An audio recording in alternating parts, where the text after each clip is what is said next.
ਹੂੰ, ਜੀ, ਜੀ। ਅਗਲੀ ਗੱਲ ਕਰਦੇ ਜਾਈਏ ਰਾਸ਼ਟਰਪਤੀ ਬਾਈਡਨ ਦਾ ਜਿਹੜਾ ਮੁੰਡਾ ਹੰਟਰ ਬਾਈਡਨ ਉਸ ਦੇ ਉੱਤੇ ਫੈਡਰਲ ਚਾਰजेस ਜਿਹੜੇ ਆ ਉਹ ਹੁਣ ਲਾ ਦਿੱਤੇ ਗਏ ਆ। ਡਿਪਾਰਟਮੈਂਟ ਆਫ ਜਸਟਿਸ ਦੇ ਦੁਆਰਾ ਜਿਹੜੇ ਨਵੇਂ ਕ੍ਰਿਮੀਨਲ ਚਾਰजेस ਯੂਐਸ ਪ੍ਰੈਜ਼ੀਡੈਂਟ ਦੇ ਬੇਟੇ ਹੰਟਰ ਬਾਈਡਨ ਦੇ ਉੱਤੇ ਜਿਹੜੇ ਲਾਏ ਗਏ ਆ, ਉਹਦੇ ਵਿੱਚ ਇਹ ਦੋਸ਼ ਨੇ ਇਹਦੇ ਉੱਤੇ ਵੀ 1.4 ਮਿਲੀਅਨ ਡਾਲਰ ਦੇ ਜਿਹੜੇ ਟੈਕਸਿਸ ਆ ਉਸ ਨੇ ਪੇ ਨਹੀਂ ਕੀਤੇ, ਜਦ ਕਿ ਆਪਣੇ ਮਹਿੰਗੇ ਲੈਵਿਸ਼ ਲਾਈਫਸਟਾਈਲ ਦੇ ਉੱਤੇ ਉਹਨੇ ਮਿਲੀਅਨਸ ਆਫ ਡਾਲਰ ਖਰਚਦਾ ਰਿਹਾ ਹੈਗਾ। ਹੰਟਰ ਬਾਈਡਨ 53 ਸਾਲਾਂ ਦਾ, ਇਸ ਦੇ ਉੱਤੇ 3 ਫੈਲਨੀ 6 ਮਿਸਡਮੀਨਰ ਦੇ ਜਿਹੜੇ ਟੈਕਸ ਅਫੈਂਸਿਸ ਆ ਉਹ ਲਾਏ ਗਏ ਆ। ਇਦਾਂ ਦੇ ਜਿਹੜੇ ਟੈਕਸ ਫਰਾਡ ਚਾਰजेस ਦੇ ਵਿੱਚ ਸਾਬਕਾ ਰਾਸ਼ਟਰਪਤੀ ਜਿਹੜੇ ਟਰੰਪ ਆ ਉਹਨਾਂ ਦੇ ਜਿਹੜੇ ਕੇਸਿਸ ਆ ਉਹ ਨਿਊਯਾਰਕ ਦੇ ਵਿੱਚ ਚੱਲ ਰਹੇ ਹੈਗੇ ਆ। ਹੁਣ ਇਹ ਜਿਹੜਾ ਕੇਸ ਆ ਫਾਈਲ ਕੀਤਾ ਗਿਆ US district court central district of California ਦੇ ਵਿੱਚ, ਕਹਿੰਦੇ ਵੀ ਜੇ ਕਨਵਿਕਟ ਹੁੰਦਾ ਤੇ ਇਸ ਨੂੰ 17 ਸਾਲ ਦੀ ਸਜ਼ਾ ਵੀ ਇਸ ਵਿੱਚ ਹੋ ਸਕਦੀ ਆ। ਡਿਪਾਰਟਮੈਂਟ ਆਫ ਜਸਟਿਸ ਦੇ ਜਿਹੜੇ ਦਸਤਾਵੇਜ਼ ਆ ਉਹ ਕਹਿੰਦੇ ਆ ਵੀ 4 ਸਾਲ ਦੀ ਸਕੀਮ ਦੇ ਵਿੱਚ ਹੰਟਰ ਬਾਈਡਨ ਇੰਗੇਜ ਰਿਹਾ, ਜਿਹਦੇ ਵਿੱਚ ਇਹਨੇ ਘੱਟੋ ਘੱਟ 1.4 ਮਿਲੀਅਨ ਡਾਲਰ ਦੇ ਜਿਹੜੇ ਟੈਕਸ ਆ ਉਹ ਪੇ ਨਹੀਂ ਕੀਤੇ, ਜਿਹੜੇ ਸੈਲਫ ਅਸੈਸਡ ਫੈਡਰਲ ਟੈਕਸਿਸ ਉਹ ਕਰਦਾ ਸੀ 2016 ਤੋਂ 2019 ਦੇ ਦਰਮਿਆਨ।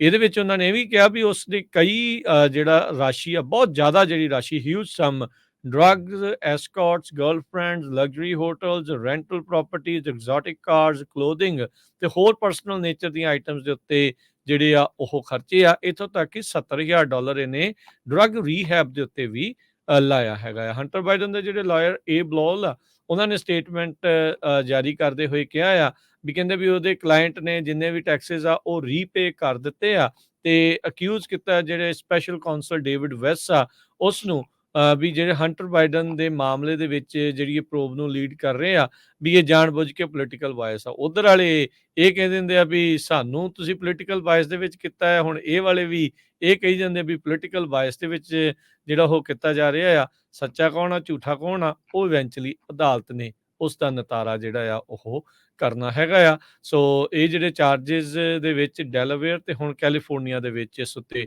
ਜਿਹੜੇ ਕੇਸ ਆ ਉਹ ਹੁਣ ਲੱਗ ਗਏ, ਜਿਹੜੇ ਆ ਉਹ ਇੰਡਾਈਟ ਕੀਤੇ ਗਏ ਆ। ਵਾਈਟ ਹਾਊਸ ਨੇ ਅਜੇ ਤੱਕ ਇਸ ਉੱਤੇ ਕੋਈ ਵੀ ਟਿੱਪਣੀ ਨਹੀਂ ਕੀਤੀ।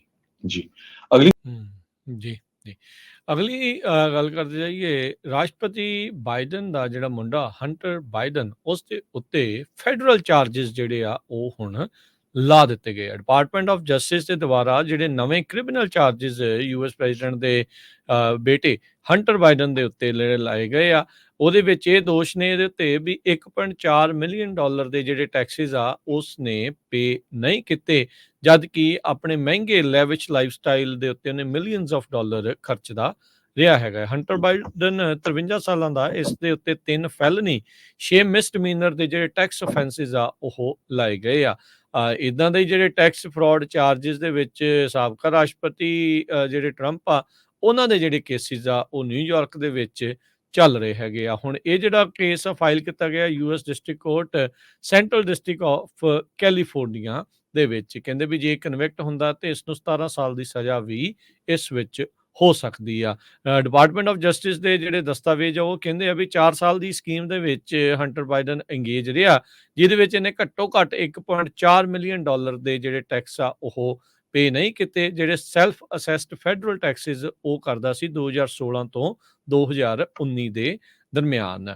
ਇਹਦੇ ਵਿੱਚ ਉਹਨਾਂ ਨੇ ਇਹ ਵੀ ਕਿਹਾ ਵੀ ਉਸ ਦੀ ਕਈ ਜਿਹੜਾ ਰਾਸ਼ੀ ਆ ਬਹੁਤ ਜ਼ਿਆਦਾ ਜਿਹੜੀ ਰਾਸ਼ੀ huge sum drugs, escorts, girlfriends, luxury hotels, rental properties, exotic cars, clothing ਤੇ ਹੋਰ ਪਰਸਨਲ ਨੇਚਰ ਦੀਆਂ ਆਈਟਮਸ ਦੇ ਉੱਤੇ ਜਿਹੜੇ ਆ ਉਹ ਖਰਚੇ ਆ। ਇੱਥੋਂ ਤੱਕ ਕਿ $70,000 ਇਹਨੇ ਡਰੱਗ ਰੀਹੈਬ ਦੇ ਉੱਤੇ ਵੀ ਲਾਇਆ ਹੈਗਾ। ਹੰਟਰ ਬਾਈਡਨ ਦੇ ਜਿਹੜੇ ਲਾਇਰ ਏ ਬਲੋਲ ਆ ਉਹਨਾਂ ਨੇ ਸਟੇਟਮੈਂਟ ਜਾਰੀ ਕਰਦੇ ਹੋਏ ਕਿਹਾ ਆ ਵੀ ਕਹਿੰਦੇ ਵੀ ਉਹਦੇ ਕਲਾਇੰਟ ਨੇ ਜਿੰਨੇ ਵੀ ਟੈਕਸਿਸ ਆ ਉਹ ਰੀਪੇ ਕਰ ਦਿੱਤੇ ਆ ਤੇ ਅਕਿਊਜ਼ ਕੀਤਾ ਜਿਹੜੇ ਸਪੈਸ਼ਲ ਕਾਉਂਸਲ ਡੇਵਿਡ ਵੈਸ ਆ ਉਸ ਨੂੰ ਵੀ ਜਿਹੜੇ ਹੰਟਰ ਬਾਈਡਨ ਦੇ ਮਾਮਲੇ ਦੇ ਵਿੱਚ ਜਿਹੜੀ ਇਹ ਪ੍ਰੋਬ ਨੂੰ ਲੀਡ ਕਰ ਰਹੇ ਆ ਵੀ ਇਹ ਜਾਣਬੁੱਝ ਕੇ ਪੋਲੀਟੀਕਲ ਬਾਇਸ ਆ। ਉਧਰ ਵਾਲੇ ਇਹ ਕਹਿੰਦੇ ਹੁੰਦੇ ਆ ਵੀ ਸਾਨੂੰ ਤੁਸੀਂ ਪੋਲੀਟੀਕਲ ਬਾਇਸ ਦੇ ਵਿੱਚ ਕੀਤਾ ਹੈ, ਹੁਣ ਇਹ ਵਾਲੇ ਵੀ ਇਹ ਕਹੀ ਜਾਂਦੇ ਆ ਵੀ ਪੋਲੀਟੀਕਲ ਬਾਇਸ ਦੇ ਵਿੱਚ ਜਿਹੜਾ ਉਹ ਕੀਤਾ ਜਾ ਰਿਹਾ ਆ। ਸੱਚਾ ਕੌਣ ਆ ਝੂਠਾ ਕੌਣ ਆ ਉਹ ਇਵੈਂਚੁਅਲੀ ਅਦਾਲਤ ਨੇ ਉਸ ਦਾ ਨਿਤਾਰਾ ਜਿਹੜਾ ਆ ਉਹ ਕਰਨਾ ਹੈਗਾ ਆ। ਸੋ ਇਹ ਜਿਹੜੇ ਚਾਰजेस ਦੇ ਵਿੱਚ ਡੈਲਾਵੇਅਰ ਤੇ ਹੁਣ ਕੈਲੀਫੋਰਨੀਆ ਦੇ ਵਿੱਚ ਇਸ ਉੱਤੇ